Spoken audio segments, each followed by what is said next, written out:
भगवान शंकर भी सदा सदा बैठकर सदा भगवान श्रीमन नारायण का ही स्मरण करते रहते हैं। इस धरती के सबसे बड़े भक्त यदि कोई है तो सबसे बड़े वैष्णव वैष्णवानाम यथा शंभु, भगवान शंकर से बड़ा कोई वैष्णव कोई भक्त नहीं हो सकता। भगवान शंकर इतने बड़े भक्त हैं भगवान के, दिन रात भगवान का स्मरण करते हैं। तो भगवान शंकर से कहो कि हे भोलेनाथ, हमारे हृदय में भी आपकी तरह प्रेम जाग जाए, भगवान श्रीमन नारायण के चरणों में प्रीति जाग जाए। ये भोलेनाथ, सारे लोग भगवान शिव जी को जल चढ़ाते हैं, सारे लोग भगवान शिव जी की आराधना करते हैं। शिव जी से क्या चाहते हैं आप? शिव जी क्या देते हैं? अच्छा, शिव जी क्या देने में सामर्थ्य हैं और शिव जी क्या दे सकते हैं जानते हैं? शिव जी से यदि कोई कहे कि हे भोलेनाथ, हमारे इष्ट के चरणों में हमारा प्रेम बढ़ जाए, तो भगवान शंकर बहुत खुश होते हैं कि वाह, मेरा ये भक्त सच्ची बात कह रहा है, ठीक चीज मांग रहा है। कई लोग तो उल्टी सीधी चीजें मांगते हैं, ये हो जाए वो हो जाए, पर भोलेनाथ जी से हमें कुछ ना चाहिए, एक चीज चाहिए। जब नरसिंह मेहता को भोलेनाथ जी मिल गए तो नरसिंह मेहता ने भोलेनाथ जी से क्या मांगा था? नरसिंह मेहता ने भोलेनाथ जी से क्या मांगा? शंकर जी से नरसिंह जी ने कहा, आ जाइए मेरी माँ, अच्छे से आ जाइए। मैया, ओ मैया, ओ मेरी माँ, आपके आगे देखो कितनी जगह है मेरी माँ, थोड़ा आगे आ जाओ मैया, और आगे आ जाओ।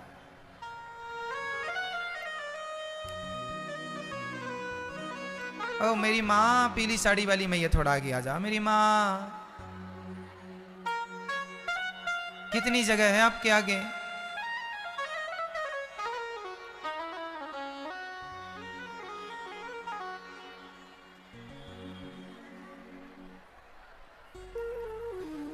आ जाइए, पीछे वाले जो भक्त खड़े हैं बैठ जाइए व्यवस्थित। तुमको और कछु ना चाहिए, बस राधा कृष्ण मिले दे। यदि हम कृष्ण के उपासक हैं और शंकर जी आ जाएं तो भगवान शंकर से यही कहो कि हे भोलेनाथ, भगवान श्री कृष्ण के चरणों में हमारा प्रेम बढ़ जाए और हमें भगवान का दर्शन आप ही करा सकते हैं। तो शंकर जी दर्शन करा देंगे। ऐसे भगवान शंकर कहते हैं, भगवान शंकर सबसे जल्दी प्रसन्न होते हैं। तो भगवान शंकर को प्रसन्न कर लिया जाए और भगवान से कहा जाए कि भोलेनाथ, हमें हमारे श्री कृष्ण से मिला दो, हमें हमारे भगवान। क्या बेटा?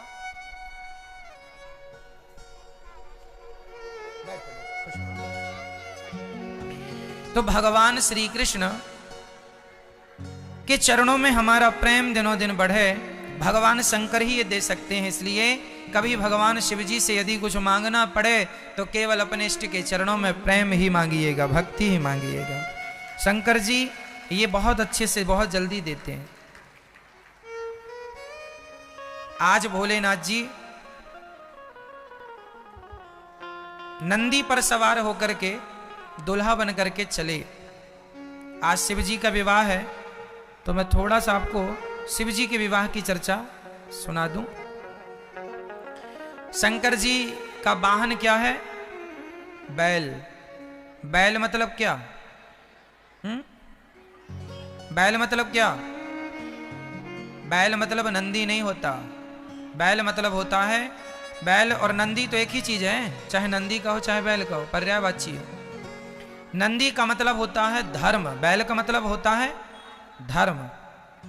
तो भगवान शंकर नंदी पर सवार नहीं है, भगवान शंकर तो धर्म पर सवार हैं। किस पर सवार हैं? और धर्म पर चढ़ करके कहां जा रहे हैं? विवाह करने। कहां जा रहे हैं? ये समाज के लिए शंकर जी मैसेज दे रहे हैं कि विवाह करने जाओ तो सदा धर्म पर आरूढ़ होकर के जाओ, धर्म पर चढ़ करके जाओ, धर्म के साथ विवाह करो। विवाह किसके लिए होना चाहिए? धर्म के लिए, ना कि विवाह केवल भोगों के लिए हो। इसलिए धर्म के लिए। धर्म के कितने पांव होते हैं? नंदी के कितने पांव हैं? 4। धर्म के भी 4 चरण होते हैं। कौन कौन से? मैया बोलो मेरी माँ। पहला क्या है? सत्य, दया, दान, तप। धर्म के कितने पांव? कौन कौन से? सत्य, दया। यदि मैं सत्य बोलता हूं तो मेरा एक पांव है धर्म का। यदि मैं दया भी करता हूं तो मेरे 2 पांव हैं धर्म के। और यदि मैं सत्य, दया, दान भी करता हूं तो मेरे 3 पांव हैं धर्म के। और तप में तपस्वी हूं, ज्यादा से ज्यादा भगवान का चिंतन करता हूं।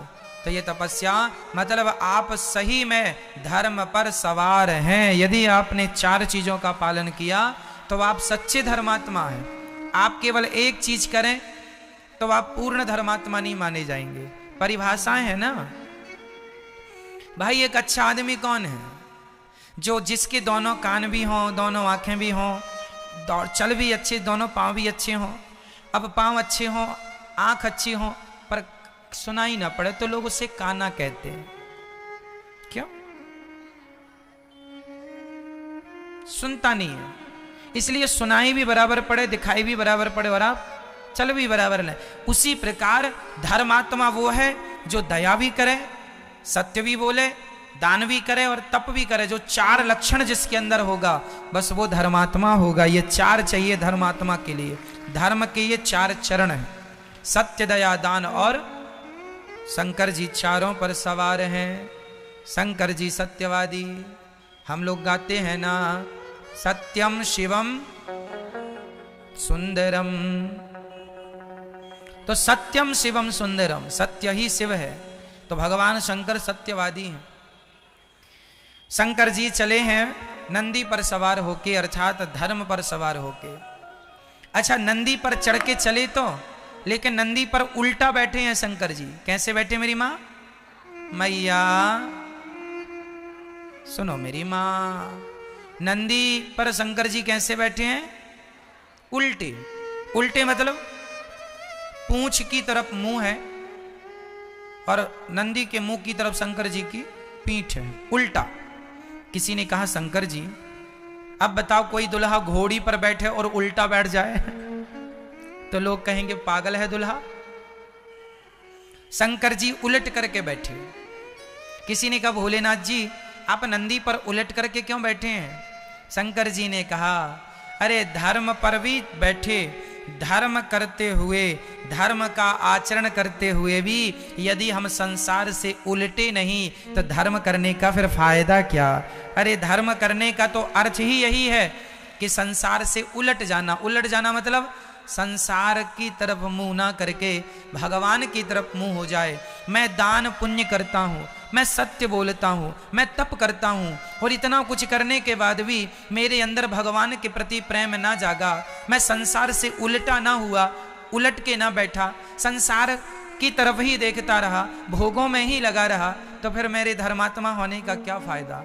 धर्मात्मा होने का तो फायदा है ही है ये कि आप संसार से उलट करके भगवान की तरफ मुंह करके बैठ जाएं, ये उलटना है। तो शंकर जी की बारात में भगवान नारायण भी जा रहे थे, तो नारायण है पीछे पीछे और भोलेनाथ जी थे भाई दुल्हा होता है आगे आगे और बाराती होते हैं पीछे पीछे।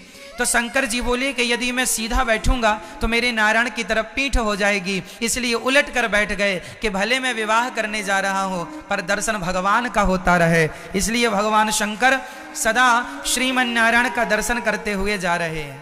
भगवान शंकर जी के विवाह में श्रीमन नारायण गए थे कि नहीं? भगवान नारायण भी गए थे। तो शंकर जी ने उलट के इसीलिए बैठे ताकि भगवान की तरफ पीठ ना हो। कई लोग ना भगवान की तरफ पीठ कर लेते हैं। मैया सो रही हो? सो जाओ मेरी मां, लोरी सुना दूं आपको? मैया ऐसे सो रही हैं ताकि कोई पकड़ ना पाए कि ये सुन रही हैं कि सो रही हैं।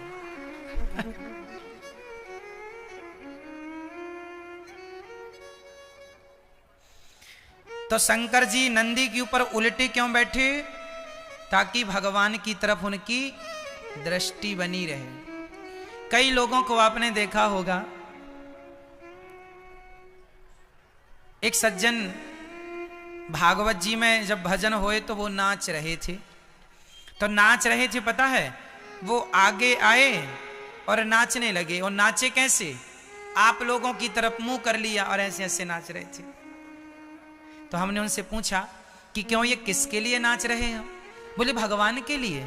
हमने कहा भगवान की तरफ, भगवान के लिए नाचते तो मुंह भगवान की तरफ होता, पर तुम्हारा मुंह तो संसार की तरफ है। इसका मतलब तुम नाच रहे हो संसार के लोगों को दिखाने के लिए नाच रहे हो। यदि भगवान के लिए नाचते तो आपका मुंह भगवान की तरफ होता, आपकी पीठ संसार की तरफ होती, लेकिन आप संसार को दिखाने के लिए नाच रहे हैं, इसलिए आपका मुंह संसार की तरफ है। इसलिए कोशिश ये करनी है कि कभी किसी हाल में हमारी पीठ भगवान की तरफ ना हो। हमारी पीठ किसकी तरफ ना हो? सदा हमारा मुंह भगवान की ओर हो। इसलिए शंकर जी धर्म पर उल्टे बैठे। अब चले शंकर जी, भोले भंडारी की बारात जा रही है।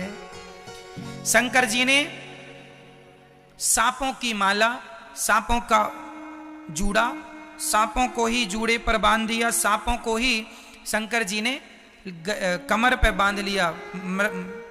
शेर की छाल लपेटी, खाल, और उस पर सांप कस के बांध दिया। सांप, भगवान शंकर जी सांप क्यों धारण करते हैं? कोई बोले कि शंकर जी के गले में सर्प क्यों है? तो इसका उत्तर यह है कि भगवान कहते हैं कि हमें यह याद रखना चाहिए कि हमें एक दिन मरना है। सांप किसका रूप है? मृत्यु का प्रतीक है। सांप को काल कहते हैं। सर्प को क्या कहते हैं? सर्प को कहते हैं काल। काल ब्याल मुखग्रास त्रास निर्णास है तवे। तो काल को क्या कहा? सर्प को क्या कहा मेरी मां? शंकर जी ने, हम लोग काल से डरते हैं, मौत से डरते हैं, और शंकर जी तो मौत को गले पे लटकाए चलते हैं। शंकर जी से किसी ने कहा कि आपने गले पे सांपों को क्यों लटकाया है? बोले ये काल है। हमें हमेशा दो लोगों को याद रखना चाहिए, पहला भगवान को और दूसरा अपनी मृत्यु को। तो शंकर जी सदा सदा वसंतम हृदयार विंदे। शंकर जी के हृदय में सदा कौन बसता है? शंकर जी सदा सीताराम को, मतलब श्रीमन नारायण को अपने हृदय में बसाते हैं। सदा उनके हृदय में कौन? सीताराम, श्रीमन नारायण। श्रीमन नारायण शंकर जी के कहां बसते हैं?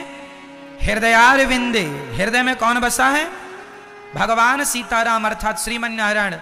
ऐसे शंकर जी कहते हैं कि हृदय में भगवान है, मैं उन्हें याद रखता हूं, और गले में मौत है, गले में काल है, मैं अपनी मौत को याद रखता हूं। ये याद रखता हूं कि हमें एक दिन मर जाना है, इसलिए हम सदा भगवान के चिंतन में लगे रहते हैं। ये दुनिया को मैसेज दे रहे हैं कि भगवान शंकर तो नित्य हैं, वो कभी मरते नहीं हैं, ठीक है, परंतु हमारे लिए मैसेज है कि भाई तुम लोग मौत को और भगवान को याद रखो, ठीक है। शंकर जी जब बारात लेकर गए तो हम लोग ना शादी विवाह करते हैं तो आप लोगों ने देखा होगा दुल्हा कितना सारा सज धज के जाता है, पाउडर वाउडर लगा के। शंकर जी ने पाउडर तो लगाए नहीं, भस्मी मुर्दे की चिता की भस्मी लगा लिए पूरे शरीर में। किसी ने कहा पाउडर लगा लो प्रभु जी, थोड़ा मेकअप कर लीजिए। शंकर जी ने कहा ना जी, मेकअप नहीं करेंगे, ये मुर्दे की भस्म जरूर लगाएंगे। तो भस्मी क्यों लगाएं? शंकर जी क्यों लगाते हैं? क्योंकि आदमी कभी भगवान का नाम ले ना ले, लेकिन जब मर जाता है ना तो शव यात्रा में जरूर राम नाम लिया जाता है, हाँ या ना। कोई कहे कि मैं भगवान को नहीं मानता, तुम भले भगवान को ना मानो, पर जब मरोगे तो तुम्हारी शव यात्रा में लोग यही बोलेंगे कि राम नाम, राम नाम। इसलिए राम नाम ही सत्य है। तो शंकर जी बोले कि सारी जिंदगी भले आदमी राम का नाम ना बोले पर मुर्दे के कारण राम का नाम जरूर बोलता है। तो जिस मुर्दे के कारण लोग राम नाम बोलना सीख रहे हैं, मैं उस मुर्दे की भस्मी शरीर में जरूर रमाऊंगा ताकि लोगों को यह प्रेरणा मिले कि राम नाम कितना जरूरी है जीवन में। तो शंकर जी तो पूरा श्रृंगार राम नाम का ही करते हैं। शंकर जी पूरा श्रृंगार किसके नाम का? राम नाम का। भस्मी इसलिए क्योंकि मुर्दे के संग राम नाम बोलने वाले लोग रहते हैं। कभी ना बोला हो किसी ने राम राम, कभी ना सुना हो किसी ने राम राम, लेकिन मुर्दे के संग चलेगा तो सुनने को मिल जाएगा। इसलिए राम नाम बोलना मुर्दे ने सिखाया, मुर्दे ने उनको सिखाया जो नास्तिक थे। इसलिए शंकर जी ने भस्मी रमाना शुरू की। अच्छा, शंकर जी की बारात में वो लोग भी गए जो कभी कहीं नहीं जाते, कोई अपनी बारात में लेकर नहीं जाता। चुड़ैलन भी गई,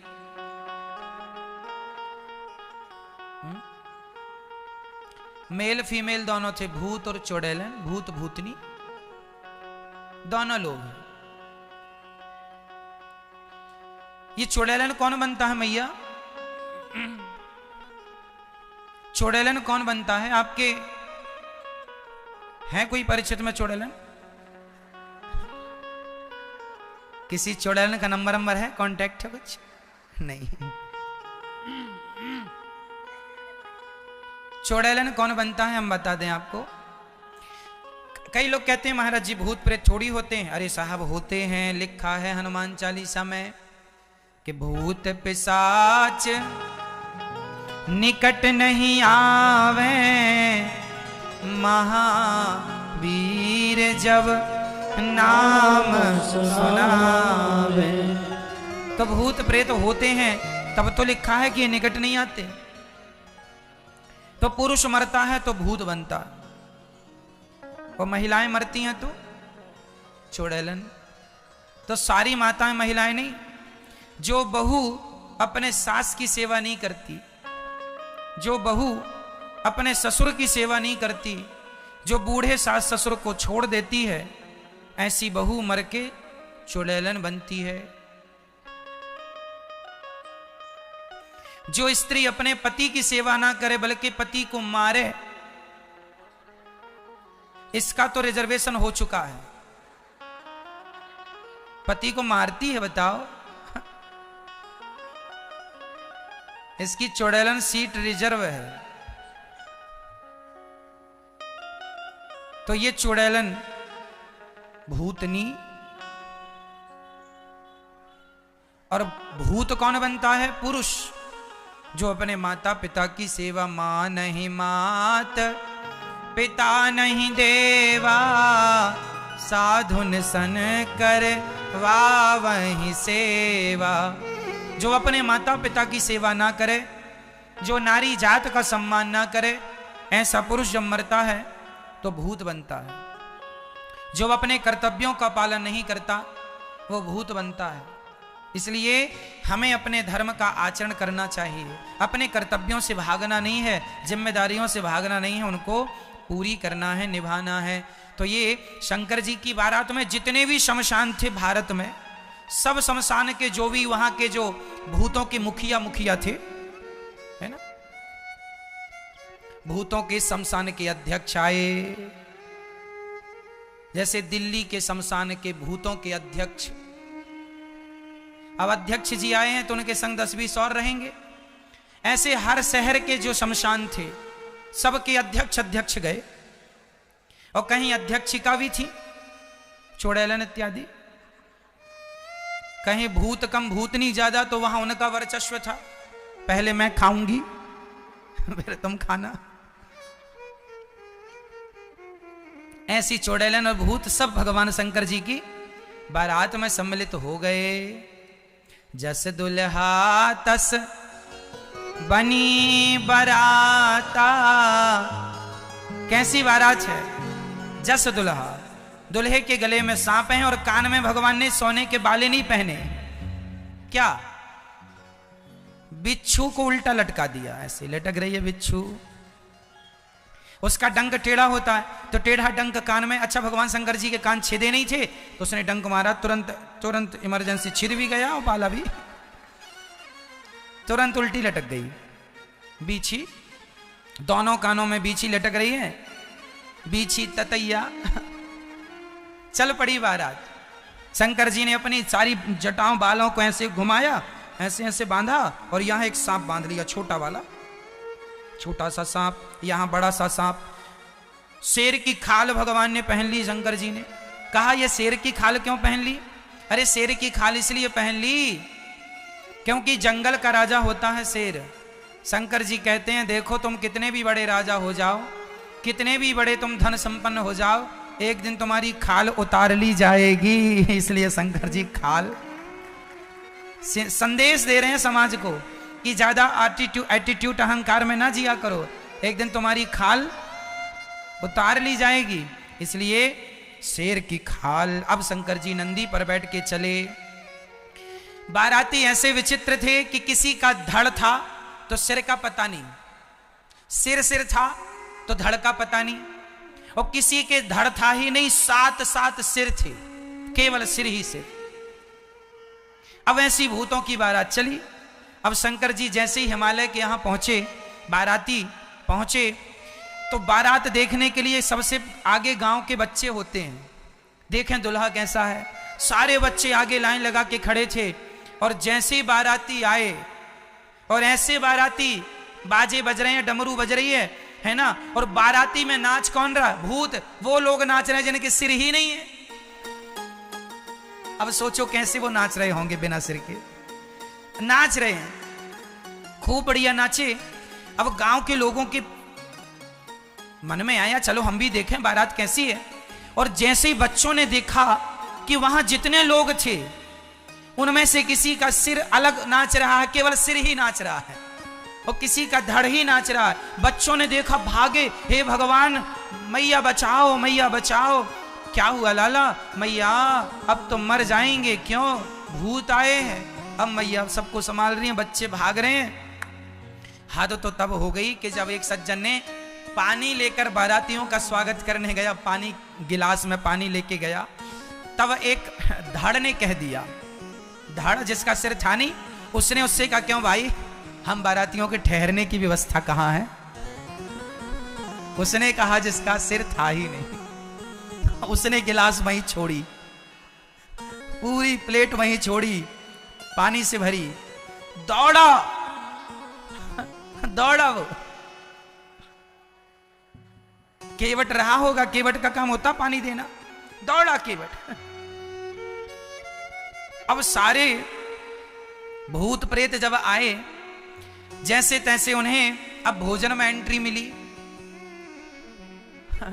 अब भोजन करने बैठे तो अब लोग डरते डरते भूतों को पत्तल परोस रहे हैं। भोजन परोसना है तो पहले पत्तल, तो पंगत लगी, लाइन लगा के सब भूत बैठे। तो पहले वो बैठा जिसका धड़ ही धड़ था, उसके बगल में वो बैठा जिसका सिर था। तो पत्तल परोसने वाला बड़ा कंफ्यूज हुआ, किसका तो सिर है ही नहीं, ये इसको पत्तल परोसेंगे तो खाएगा कैसे?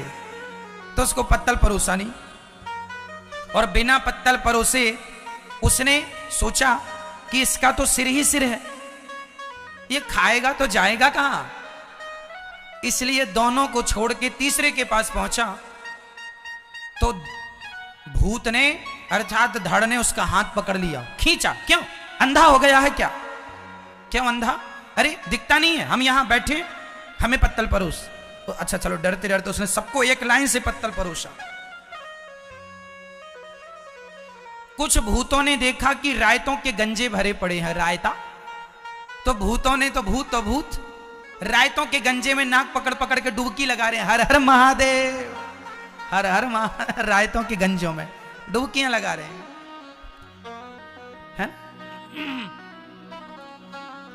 सारे भूत प्रेतों ने रायतों के गंजों में डुबकी लगाई। कोई कढ़ी के ड्रम में डूब रहा है और बार बार उछल, बड़ा मजा आ रहा, बड़ा फिर नहाए कढ़ी में। कोई खीर के गंजों में डूब रहा है। ऐसी बारात। अब यहां पर द्वारचार होने लगा। मैना रानी आ गई, माता पार्वती की मां, आरती की थाली लेके दुल्हा की आरती उतारने। और आरती थी तो सांप ना आग से बड़ा डरता है, और जैसी आरती उतारते ऊपर लाए तो सांप ने एक फुसकार मारी तो पूरी आरती वारती बुझ गई और माता मैना रानी डरी, थाली वाली छोड़ी, दौड़े, हे भगवान मेरी बेटी कुंवारी भले बैठी रहे, मैं विवाह नहीं करूंगी। ऐसा बताओ, सांपों को लेके आया है, कोई ऐसा दुल्हा होता? नारद जी ने समझाया, माँ ये भोलेनाथ हैं, ये जगत के भोले भंडारी की बारात है। बड़े समझाया, तब माता समझी और तब भोलेनाथ जी का विवाह हुआ मंडप के नीचे। तभी बुआ जी आ गई, नेंग मांगती है ना मंडप के नीचे, एक बुआ भी नेंग मांगती है और बहुत सारे लोग होते हैं नेंग लेने वाले। तो भगवान भोलेनाथ से किसी ने कह दिया, भोलेनाथ जी बहुत सुंदर दुल्हन है आपकी, नेंग हमें दो। तो शंकर जी ने कहा, छोटा नेंग चाहिए कि बड़ा? बोले बड़ा चाहिए। तो शंकर जी ने कहा, अच्छा ठीक है। तो शंकर जी ने अपने गले का ही सांप निकाला और उसकी गोदी में दे दिया, ये ले नेंग। अब वो भागी वहां से। जब शंकर जी का गले का सांप उसकी गोद में आया, भागी। तो ये भोलेनाथ जी की बारात और जैसे तैसे विवाह संपन्न हुआ। हिमालय जी ने बेटी को विदा की, अर्थात माता पार्वती को। और माता पार्वती शिव अखंड रूप से कैलाश पर्वत पर विद्यमान है। सदा भगवान शिव, भगवान श्रीमन्नारायण का चिंतन करते हैं। ऐसे भोले भंडारी के चरणों में हम बारंबार नमस्कार करते हैं। बोलिए शंकर भगवान की जय, जगत जननी जगदम्बा मैया की जय, जय जय जय श्री राधे। तो आप सभी को फिर से बारंबार शिवरात्रि की शुभकामनाएं। भोलेनाथ जी की कृपा पर बनी रहे। आपका प्रेम इष्ट के प्रति भगवान श्रीमन्नारायण के चरणों में दिनों दिन बढ़े। सदा भगवान का चिंतन हम लोग करते रहें। आइए भगवान की चर्चा श्रवण करते हैं। जब भगवान श्री कृष्ण जब मथुरा छोड़, वृंदावन छोड़ के मथुरा गए, तब भगवान अपनी गोपियों की याद करने लगे। गोपियों की याद में भगवान रोए। रोता हुआ देख करके उनके मित्र उद्धव जी ने पूछा कि क्यों रो रहे हैं प्रभु? भगवान ने कहा, क्या बताऊं उद्धव, उद्धव मोही ब्रज बिसरत नाय। मैं कितनी कोशिश करूं, मुझे ब्रज बिसरता नहीं है। तुम एक बार मेरा संदेशा लेकर वृंदावन चले जाओ और मेरी गोपियों को जरा ज्ञान देना, वो मेरे लिए रोया ना करें। भगवान के लिए रोना ही सबसे बड़ा प्रेम है, रोना ही सबसे बड़ी भक्ति है। आज मैं एक चीज सोच रहा था, 2-3 मिनट में मैं अपनी एक बात आपसे कहूं। आज जो मेरे अंदर आज एक विचार आया, नया विचार, एक नई बात मैंने अनुभव की। आज कुछ नया अनुभव किया आज हमने। किसी सज्जन ने हमसे पूछा कि महाराज जी, टेक्नोलॉजी में भारत इतना पीछे क्यों है? टेक्नोलॉजी में भारत इतना पीछे क्यों है? आविष्कार करने में भारत इतना पीछे क्यों है? तो आज मैंने उसे ये प्रश्न मेरे ही अंदर उठा और मैंने ही इसका उत्तर अपने आप को दिया। ये प्रश्न मैंने ही अपने आप से पूछा कि भारत में टेक्नोलॉजी इतनी कम क्यों है? आविष्कार इतनी बाद में, जब सारी दुनिया ने परमाणु बना लिया था, उसके बाद भारत ने बनाया था सबसे आखिरी में। जब सबके पास बड़ी बड़ी मिसाइलें हो गई थी, तब भारत ने मिसाइलों का आविष्कार किया।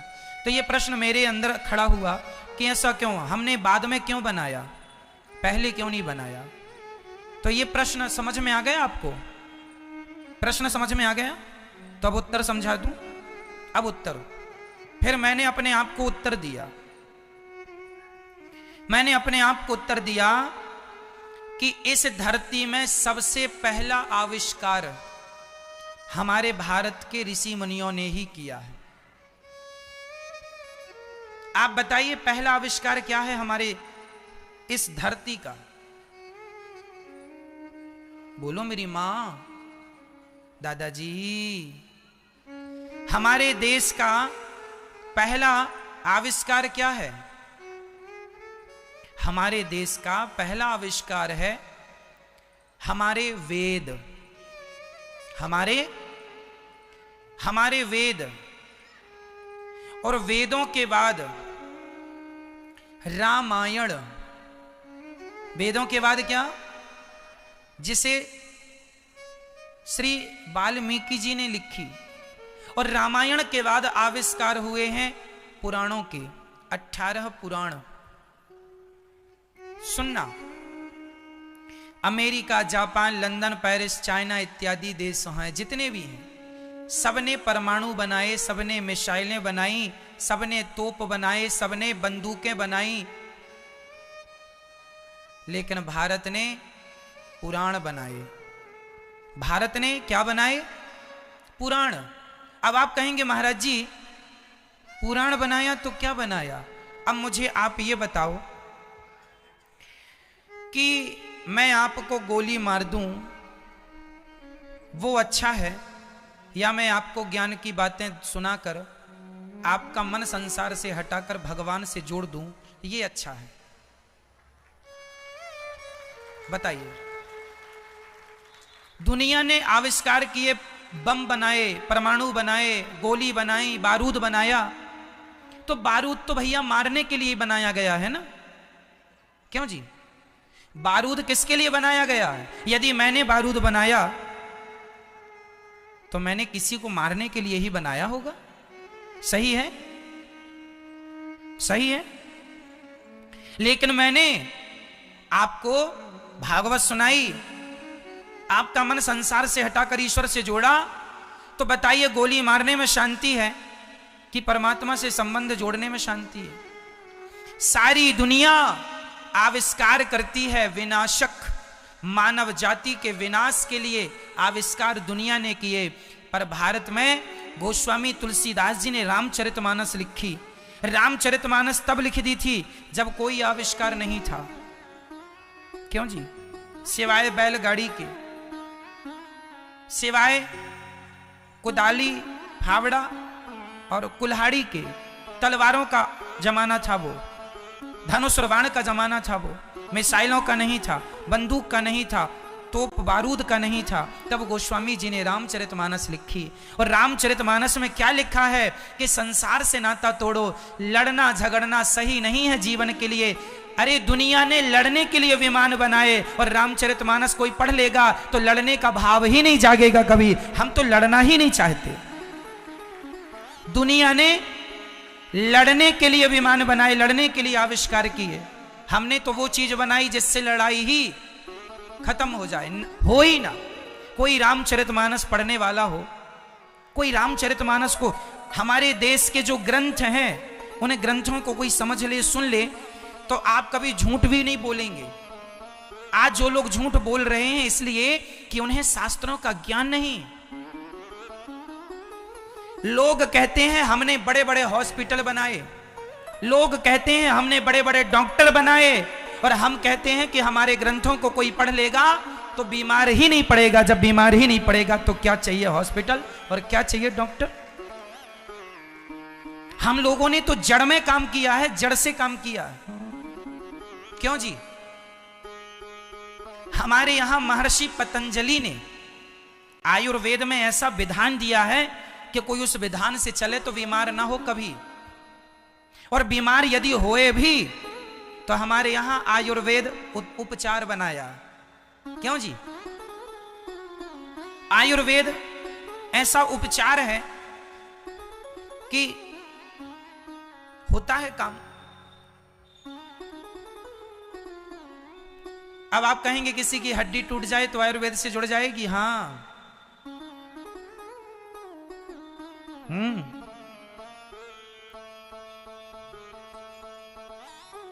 हमारे कटनी के पास मध्य प्रदेश में मोहास करके की जगह है, वहां जिनकी हड्डी टूट जाती है वो वहां जाते हैं तो वहां एक संत जी दवाई देते हैं। मैं भी उस दवाई को खाया हूं क्योंकि मेरी भी हड्डी टूट गई थी। आपको बताया था, हम भी गिर गए थे, फ्रैक्चर हो गया था, तो हमने भी वो दवाई ली। आश्चर्य मानेंगे कि जो लोग हड्डी टूटने के बाद चल ना पाते हैं घिसटते हुए आते हैं और घंटे भर के अंदर वो दवाई खाने के बाद लोग चलते हुए जाते हैं। उस दवाई का प्रभाव है।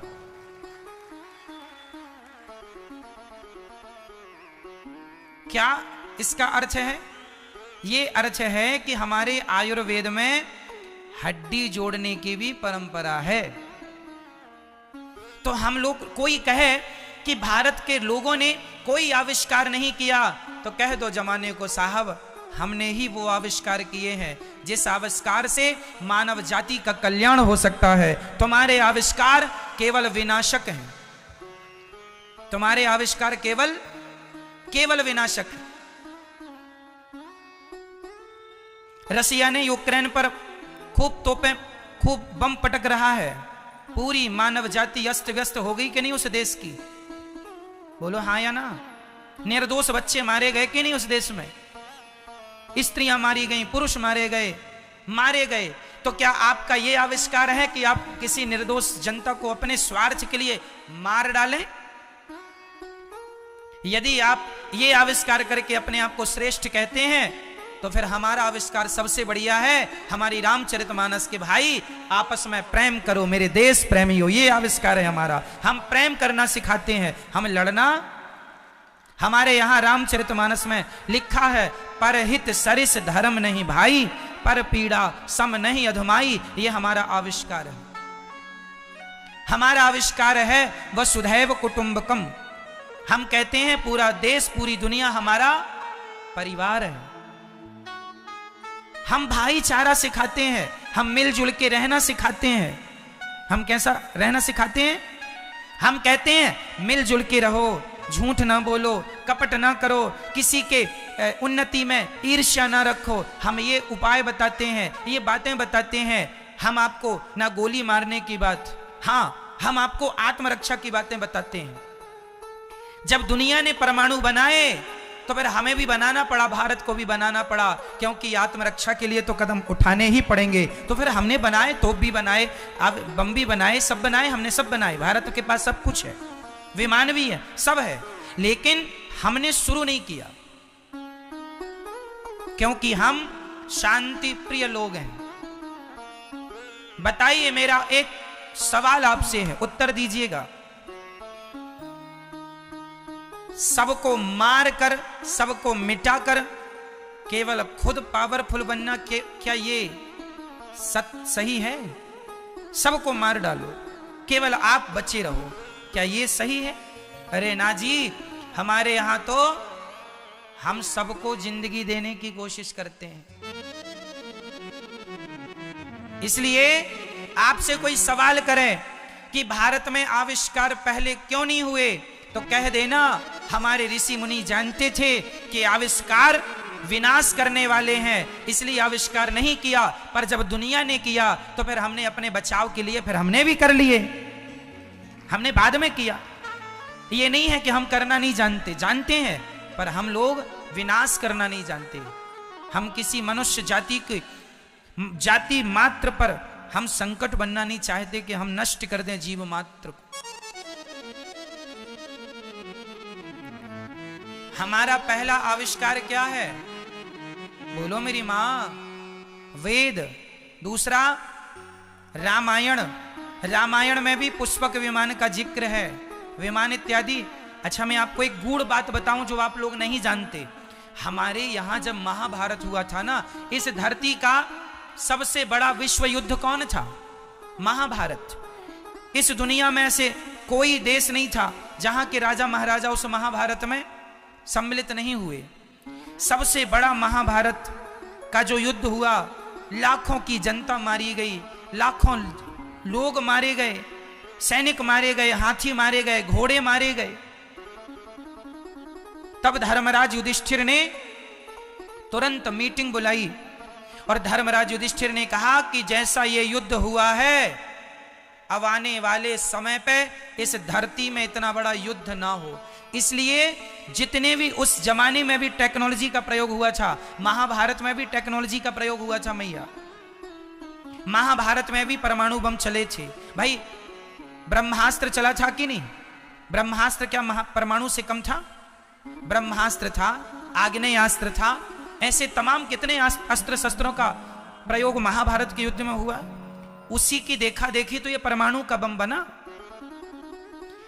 तो उस जमाने में भी टेक्नोलॉजी का प्रयोग हुआ था, सब प्रकार की टेक्नोलॉजी थी। उस जमाने में भी विमानों से हमले होते थे।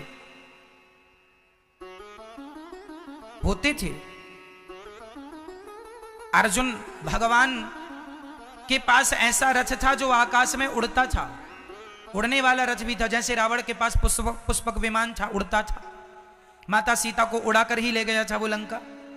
तो ये थे सब चीजें, लेकिन धर्मराज युधिष्ठिर ने सारी टेक्नोलॉजी को नष्ट कर दिया। क्यों? ताकि आविष्कार अब ना हो, क्योंकि ये आविष्कार केवल मनुष्य मात्र के लिए खतरा ही पैदा करेंगे, संकट ही पैदा करेंगे। इसलिए सारे फॉर्मूलों को नष्ट कर दिया था धर्मराज युधिष्ठिर ने, ताकि ये आविष्कार ना हो और मानव जाति खतरे में ना पड़े, प्रकृति खतरे में ना पड़े। लेकिन उसके बाद उसी आविष्कार को फिर ये दुनिया ने फिर प्रारंभ कर दिया, तो फिर वो चीजें ऊपर आ गई, सामने आ गई। अब फिर विनाश की ओर लोग जा रहे हैं, आपस में लड़ लड़ के मरेंगे।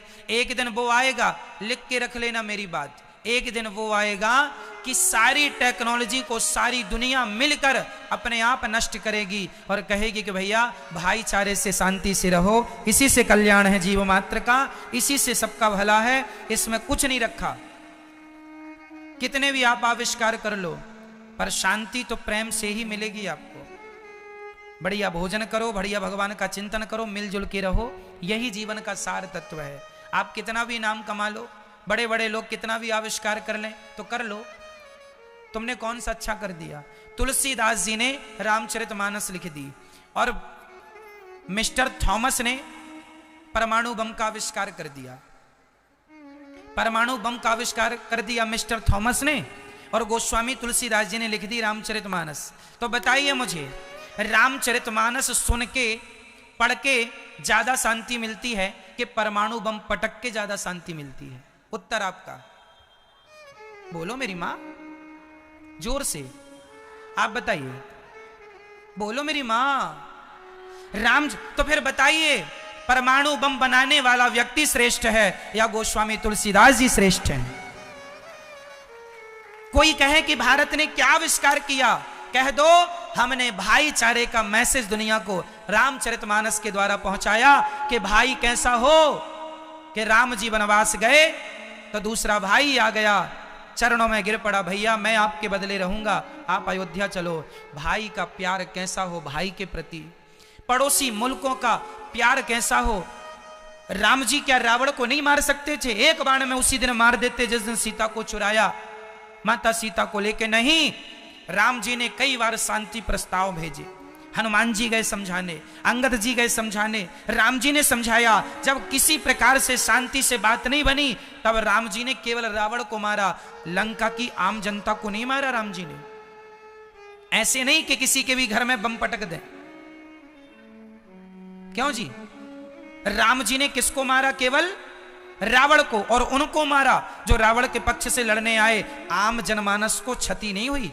राम रावण के युद्ध में आम जनमानस को क्षति नहीं हुई, ना बच्चे मरे, ना महिलाएं मरी, ना गृहस्थ में रहने वाले वो लोग मरे जो सेना के से अलग थे। और आज का युद्ध होता है तो आपके घर में बम गिर जाए, यूक्रेन में गिर रहे हैं बम, आम जनता, बच्चे जो कल पैदा हुआ था वो बच्चा मर गया, छोटे छोटे बच्चे मर रहे हैं। क्यों?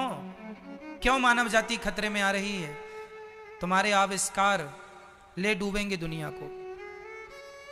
इसलिए हमारा आविष्कार बेहतर है। अब मैं आपको तुलना करके बताता हूं कि मिस्टर थॉमस का बनाया परमाणु और गोस्वामी तुलसीदास जी की बनाई रामचरितमानस। अरे रामचरितमानस सुनते हो तो प्रेम के आंसू झरझर आंखों से गिरने लग जाते हैं। वो करुणा जागती है, प्रेम जागता है, भगवत प्रेम जागता है, भाई से भाई का प्रेम जागता है, इंसानियत का परिचय भागवत जी में, रामचरितमानस में।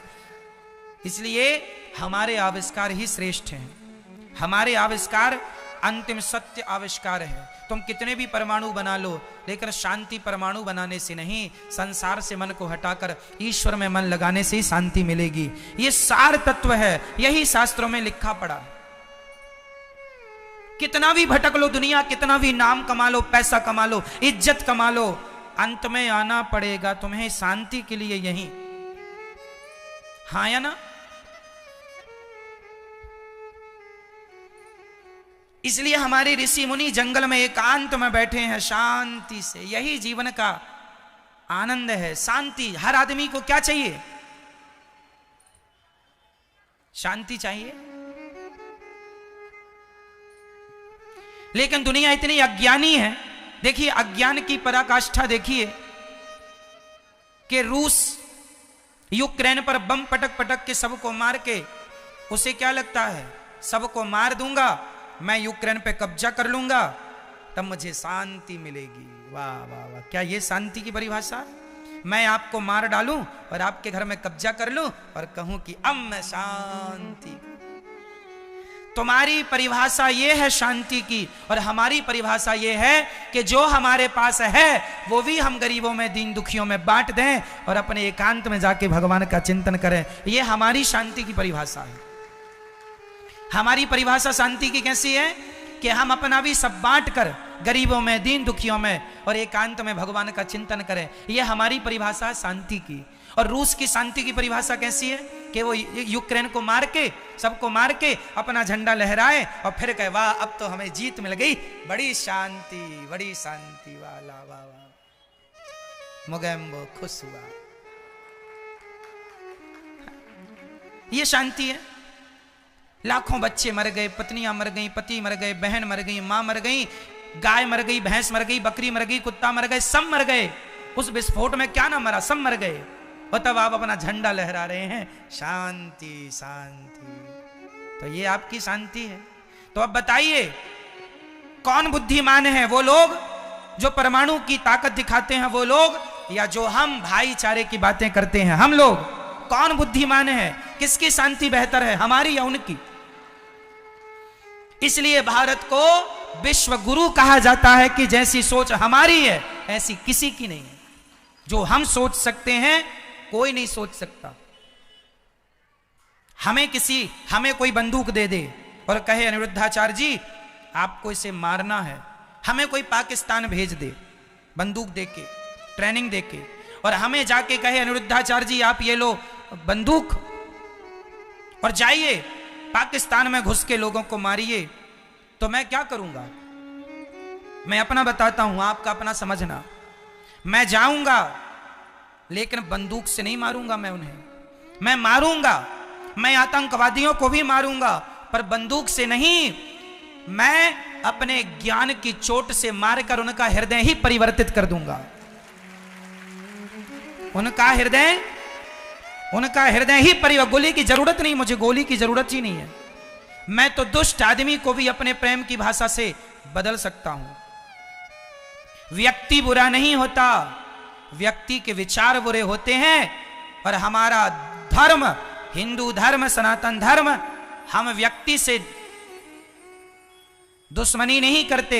हमारी दुश्मनी व्यक्ति से नहीं है, हमारी दुश्मनी तुम्हारे गंदे विचारों से है। हम मारेंगे तुम्हें बंदूक से नहीं मारेंगे, गोली और परमाणु से नहीं मारेंगे। हमारे संपर्क में आ जाओगे तो हम अपने ज्ञान की गोली मारेंगे और ज्ञान की गोली से तुम्हारा हृदय सदा सदा के लिए परिवर्तित कर देंगे और समझा देंगे कि लड़ने झगड़ने में कुछ नहीं रखा मेरे भाई, प्रेम मोहब्बत से जी लो। मर तो जाना ही है एक दिन, क्यों किसी को मार के मरा जाए? अपनी मौत से मरेंगे जब आएगी तो हमें तो बंदूक की जरूरत। कई लोग कहते हैं भारत ने आविष्कार क्यों नहीं किया? अरे पगले, भारत को जरूरत ही नहीं थी आविष्कार करने की। हमें तो गोली से मारने की जरूरत ही नहीं पड़ती, हमारी बोली से ही लोग मर जाएंगे। बताओ किसे मारना है? भारत सरकार यदि मुझे भेज दे पाकिस्तान में, सारे पाकिस्तानियों को मैं ले आऊंगा, उनका हृदय परिवर्तित करके सबको ले आऊंगा भारत। चलो भैया, अब भारत के दो टुकड़े नहीं होंगे, एक हो जाएगा। पाकिस्तान पाकिस्तान नहीं रह जाएगा, हिंदुस्तान बन जाएगा। ना बम चलाने की जरूरत है, ना गोली की जरूरत है। कितने मुसलमान भारत के हैं जो कथा सुनते हैं टीवी पर? कितने लोग हैं? केवल ज्ञान का अभाव है। यदि ज्ञान सही रूप से पहुंचा दिया जाए ना आतंकवादियों के पास, कोई जरूरत ही नहीं है अस्त्र शस्त्र उठाने की साहब, बोलो। आप कहते हैं मैंने हॉस्पिटल बनाए, डॉक्टर तैयार किए। मेरे हिसाब से चलो, ना तुम्हें हॉस्पिटल बनाने की जरूरत पड़ेगी, ना तो तुम्हें डॉक्टर की जरूरत पड़ेगी। मैं कहता तो हूं खान पान ठीक करो, योग एक्सरसाइज 1 घंटा आधा घंटा रोज किया करो, खान पान अच्छा रखो, हॉस्पिटल की जरूरत ही नहीं है किसी को। हमारे शास्त्रों में तो मूल मंत्र लिखा है, तुम बीमार पड़ोगे ही नहीं। अब क्या जरूरत है जो बीमार पड़ेगा नहीं उसे हॉस्पिटल की। इसका अर्थ ये नहीं है, आज के देखो मैं ये बातें मूल बातें बोल रहा हूं। आज मेरे भारत में तो सब चीजें हैं और आज जो जरूरत है उसके हिसाब से सब कुछ है और सब कुछ होना भी सही है। आज की डिमांड जो है ठीक है, पर हम तो वो चीजें बता रहे हैं जो मूल हैं। क्यों नहीं था? कोई आपसे कहे कि भारत में ये चीजें क्यों नहीं थी, तो कह देना भारत में इन चीजों की जरूरत ही नहीं थी। भारत के युद्ध तो धनुष बाण से हो जाते थे। राम रावण का युद्ध काय से हो गया? बोलो मेरी मां, धनुष बाण से ही हो गया, जरूरत ही नहीं है।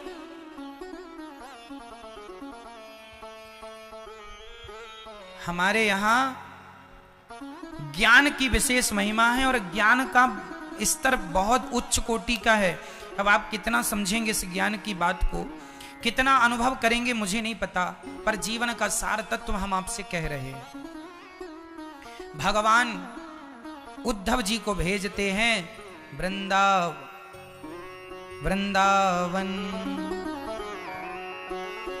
कहा घनश्याम ने उद्धव से वृंदावन जरा जाना, वहां की गोपियों को ज्ञान का कुछ तत्व समझाना।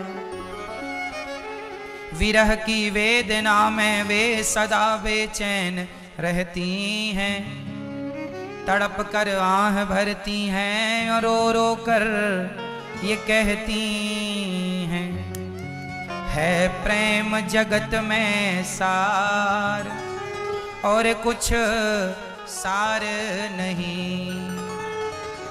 क्या सार तत्व क्या है? यूक्रेन और रसिया को कोई समझाओ, इनको समझाओ कि भैया आपस में मत लड़ो, है प्रेम जगत में सार और कुछ सार नहीं। मन कर ले प्रभु से प्यार और कुछ सार नहीं। ये देखिए, ये सार तत्व ये है कि प्रेम ही सार है। ये मूल बातें ये हैं, मूल तत्व ये है। भगवान ने कहा घनश्याम ने उद्धव से वृंदावन जरा जाना। जाओ मेरी गोपियों को समझाओ, वो रोया ना करें मेरे लिए। चले उद्धव जी। कहा उद्धव ने हंसकर मैं अभी जाता हूं वृंदावन, जरा देखूं कि कैसा है कठिन अनुराग का बंधन। है कैसी गोपियां जो ज्ञान बल को कम बताती हैं, निरर्थक लोक लीला का यही गुणगान गाती हैं। गोपियां चाहती हैं कि बस कृष्ण का दर्शन हो। है प्रेम जगत में सार और कुछ सार नहीं। कोई सार नहीं है, केवल प्रेम ही सार है। उद्धव जी महाराज चल रहे हैं, उद्धव जी चल रहे हैं। चले मथुरा से जब कुछ दूर वृंदावन निकट आया, वहीं से प्रेम ने अपना अनोखा रंग दिखलाया। बिटप झुक कर ये कहते हैं इधर आओ इधर आओ, पपीहा कह रहा पी कहाँ ये भी तो बतलाओ। कह रहा है पपीहा मेरे कृष्ण कहाँ हैं, कहाँ गए कृष्ण, कहाँ हो कृष्ण। ये कृष्ण के बिना ये पूरी नगरी सूनी है, उदास है। ये वृक्ष कृष्ण का इंतजार कर रहे हैं। पपीहा पी कहाँ, पी कहाँ, पी कहाँ, पी कहाँ। ये आवाज लगाता है मेरे कृष्ण कहाँ हैं। माता यशोदा की हालत ऐसी है कि बस प्राण निकलने वाले हैं। वो गंगी गाय की हालत ऐसी है जिससे कन्हैया चराते थे, जिसके थनों में मुंह लगाकर दूध पीते थे। आज वो गाय की ऐसी हालत है, बस वो वहां खड़ी है गाय, बस इंतजार करती है, रमा रही है कृष्ण के इंतजार में। मानो इंतजार, कृष्ण कब आओगे, कब आओगे, कब बछड़ा बनकर मेरा दूध पियोगे। वो गाय इंतजार कर रही है। वो गाय ना पानी पीती ना भोजन करती। उद्धव जी आए तो यशोदा ने कहा, अरे उद्धव देख जरा ये गंगी गाय खड़ी है, अपने कन्हैया से कह देना कि तू तो अब भगवान हो गया है। अरे भगवान भले हो गया है, निर्दयी तो मत बन। देख ये गाय, हम तो इंसान अपने आप को समझा सकते हैं, ये गाय को भला कौन समझाएगा। खाना छोड़ दिया है इसने, पानी नहीं पीती है, एक हड्डी की हो गई है, सूख गई है, बस पलकें बिछाई है, खड़ी होने की हिम्मत नहीं है, लेटी है, बस जिंदा है। किसी ने गंगी से कहा, अरे गंगी, गंगी मतलब वो गंगी गाय जिसका दूध भगवान पिया करते थे, उस गाय का नाम गंगी था। अरे गंगी मरती क्यों नहीं, मर क्यों नहीं जाती। तो गंगी उसे चाटती, जो कहता कि तू मर क्यों नहीं जाती। तो गंगी गाय तो कुछ बोल ना सकी, पर गाय के द्वारा माँ यशोदा बोलती, अरे बहन ये गाय ये कहना चाहती है कि मैं मर गई और तभी कृष्ण आए, तो फिर दर्शन कैसे होगा। ये दर्शन के लिए जिंदा है बहन, नहीं तो कब की मर जाती। कह के गया था कि 2 दिन में आ जाऊंगा, तो 2 दिन में कब पता नहीं कब आ जाए, इसलिए इंतजार में जीवित है उसे कृष्ण के लिए। उतना ही घास खाती है, उतना ही पानी पीती है गंगी जितने में जीवित रह सके। अब शरीर को पुष्ट करना आवश्यक नहीं है, अब तो प्राण बचे रहें। प्राण भी किस लिए, केवल भगवान के लिए। धन्य है वो लोग जो अपने प्राणों को भी केवल भगवान के लिए बचा के रखते हैं। धन्य है उनका जीवन जिनके प्राण भी केवल श्री कृष्ण के लिए, ईश्वर के लिए प्राण है केवल।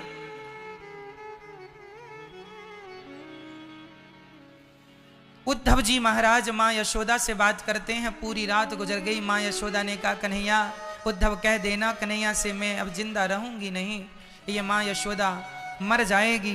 कह के गया था 2 दिन। अब सवाल ये खड़ा हुआ कि 2 दिन का कह के गए थे तो भगवान आए क्यों नहीं। इसलिए नहीं आए क्योंकि भगवान के सबसे बड़े दुश्मन का नाम था जरासंध। यदि भगवान वृंदावन से संपर्क बनाए रखते तो जरासंध को पता चल जाता कि कृष्ण की कमजोरी वृंदावन है, तब जरासंध भगवान पर अटैक ना करता मथुरा पे, वो वृंदावन अटैक करता। इसलिए भगवान ने अपने दिल में पत्थर रख लिया और दूरी बनाई कि मेरी जो कमजोरी है वो गोपियां हैं, क्योंकि दुश्मन को पता चल जाए कि आपकी कमजोरी क्या है तो वो पहले उस पर अटैक करता है। इसलिए कमजोरी वृंदावन है। इसलिए भगवान कह के गए 2 दिन में आऊंगा, आए नहीं। यदि भगवान ये कह देते अब मैं कभी नहीं आऊंगा तो गोपियां मर जाती, उन्हें जिंदा रखना था, इसलिए कहना पड़ा कि 2 दिन बाद आ जाऊंगा। कम से कम 2 दिन के भरोसे गोपियां जिंदा तो रहेंगी, नहीं तो मर जाएंगी कि अब तो आएंगे नहीं, जी के भी क्या करें। पूरी रात माता यशोदा से चर्चा करते गुजर गई। न माता न पिता दस्या न भार्या न सुतादया। भगवान कृष्ण ने, उद्धव जी ने समझाया कि कृष्ण भगवान है माँ। पूरी रात चर्चा हुई। माँ ने कहा मैंने उखल से बांधा है उद्धव, तेरे भगवान होंगे, मेरा बेटा है। पूरी रात चर्चा करके जब उद्धव जी वृंदावन गोपियों के समक्ष आए तो गोपियों ने भगवान की चर्चा छेड़ी। दीवार में कृष्ण का चित्र बना रही थी, जैसे कि ये दीवार में देखो भगवान के चित्र बने हैं, ऐसे गोपियां दीवारों में चित्र बना रही थी भगवान श्री कृष्ण का, पर किसी चित्र में भगवान के चरण नहीं थे। उद्धव ने कहा क्यों जी ये चरण क्यों नहीं है। तो कहा जिनके चरण थे वो तो कृष्ण छोड़कर चले गए, अब तो हम केवल तस्वीर के सहारे जीवित हैं। कहीं तस्वीर के चरण बना दिए और ये तस्वीर भी हमें छोड़कर चली गई, मूर्ति तो हम मर जाएंगी। इसलिए श्री कृष्ण से इतना प्रेम था गोपियों को कि वो भगवान की छवि बनाया करती थी। और जैसे जैसे पल उनने संग गुजारा भगवान के साथ, कैसे रास रचाना, कैसे मटकी तोड़ना, कैसे ये लीलाएं, प्रत्येक लीला का चित्र वो दीवार में बनाया करती गोपियां। तभी उद्धव जी ने चिट्ठी दी, ये लो गोपियों तुम्हारे लिए श्याम सुंदर ने चिट्ठी भेजी है। गोपियों ने चिट्ठी ली, उसे माथे से लगाया, चूमा, अरे कन्हैया मुझे मेरी याद कम से कम तुम्हें आई। तो दूसरी सखी ने चिट्ठी को छीन लिया, 2 टुकड़े हो गए, तीसरी ने छीना, 4 टुकड़े हो गए, ऐसे टुकड़े टुकड़े चिट्ठी के कर दिए। उद्धव ने कहा, अरे गोपियों कम से कम पढ़ तो लिया होता कि चिट्ठी में लिखा क्या है। गोपियों ने कहा, उद्धव हमने कृष्ण को पढ़ रखा है, उसकी चिट्ठी में क्या लिखा है हमें पढ़ने की जरूरत नहीं है। हमने कृष्ण को पढ़ रखा है और कृष्ण ने इस चिट्ठी को स्पर्श किया है, हम तो उसके स्पर्श की अनुभूति कर रहे हैं चिट्ठी के द्वारा। हमें पता है चिट्ठी में क्या लिखा है, हमें पढ़ने की जरूरत नहीं है। धन्य है गोपियों का प्रेम। गोपियों का प्रेम कितना है, अथाह।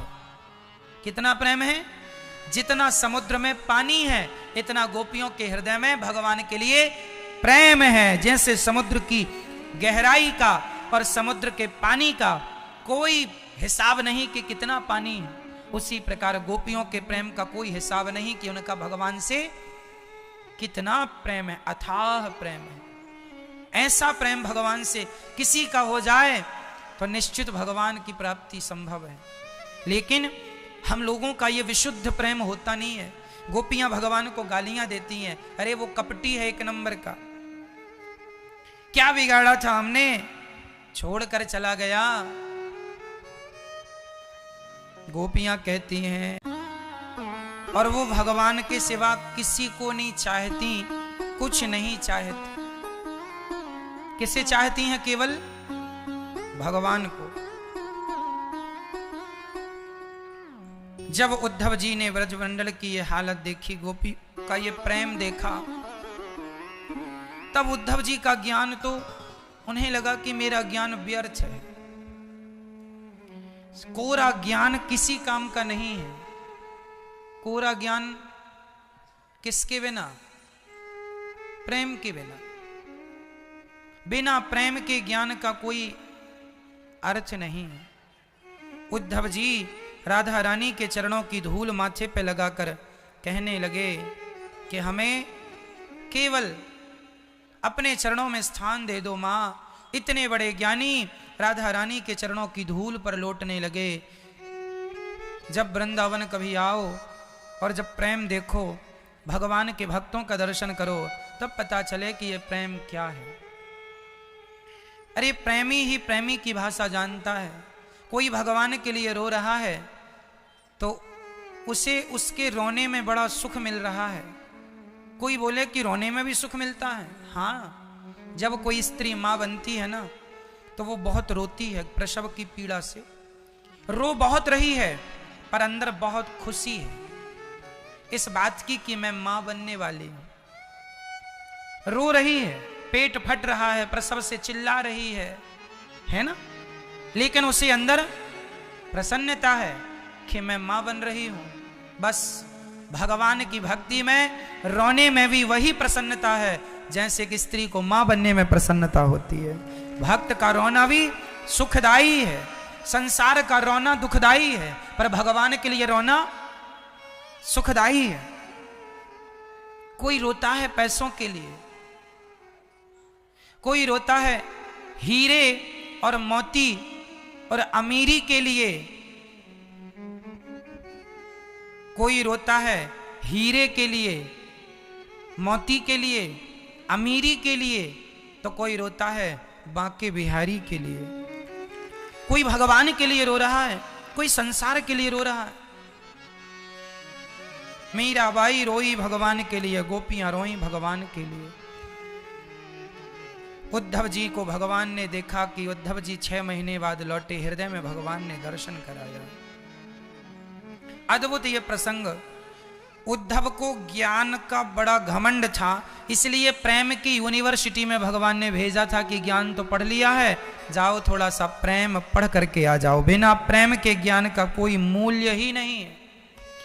भाई हमने साल भर पढ़ाई की पर एग्जाम तो दिया ही नहीं, तो साल भर की पढ़ाई का क्या मूल्य है जब आपने एग्जाम दिया ही नहीं? तो बोलो हाँ या ना? कोई मूल्य है उस पढ़ाई का? खूब पढ़ा, खूब कोचिंग की, लाखों खर्च किया पढ़ने में, दिन रात पढ़े पर एग्जाम देने गए नहीं। अरे हम तो बिना एग्जाम के टैलेंटेड हैं, हमारे पास तो है, तो बिना एग्जाम दिए उस पढ़ाई का कोई मूल्य ही नहीं रहेगा। उसी प्रकार बिना प्रेम की कसौटी पे कसे ज्ञान का कोई मूल्य नहीं है। इसलिए ज्ञान को प्रेम की कसौटी में कसने के लिए भगवान ने वृंदावन उद्धव जी को भेजा कि ज्ञान प्रेम की कसौटी में कस जाए। तब भगवान ने उद्धव जी को अपनाया है, जब प्रेम से अलंकृत हो गए श्री उद्धव जी महाराज। इसके बाद भगवान ने अपना विवाह माता रुक्मणी जी से किया, जो कि कल की चर्चा थी। भगवान की पत्नी रुक्मणी मां के गर्भ से प्रद्युम्न जी का जन्म हुआ, उन्होंने समरसुर को मारा। भगवान का दूसरा विवाह जामवंत की बेटी से हुआ। भगवान जामवंत जी त्रेता युग वाले जामवंत जी हैं। एक बार भगवान को कलंक लग गया था, भगवान को चोरी लगाई थी। सत्यजित नाम के व्यक्ति रहते थे द्वारिका में, उनको एक मणि उनके पास थी। तो भगवान ने वो मणि मांगी कि ये हमें दे दो, तो इससे प्रजा का कल्याण होगा, क्योंकि वो लगभग 100 किलो सोना रोज देती थी मणि। तो भगवान बोले इतना धन यदि राजकोष में रहेगा तो प्रजा का कल्याण होगा। सत्यजित जी ने मना किया। एक दिन सत्यजित के भाई प्रसेन जी वो मणि पहनकर जंगल गए और जंगल में उनका शिकार कर लिया शेर ने, और प्रसेन जी मारे गए। चूंकि प्रसेन नहीं लौटे तो सत्यजित को लगा कि कृष्ण ने मणि मांगी थी, हमने नहीं दी, लगता है चुरा ली। भगवान को झूठा कलंक लगाया। अब देखो कलंक क्यों लगा। जो व्यक्ति गणेश चतुर्थी की चंद्रमा को देखता है, जो आपन चाहे कल्याण, सुजस सुमति शुभ गति सुख नाना, सो पर नार लीलार गोसाई, तजऊ चौथ के चंद्र की नाई। रामचरितमानस आप पढ़ते होंगे। देखिए हम लोगों ने, भारतवासियों ने, हम लोगों ने क्या सीखा है। हम लोगों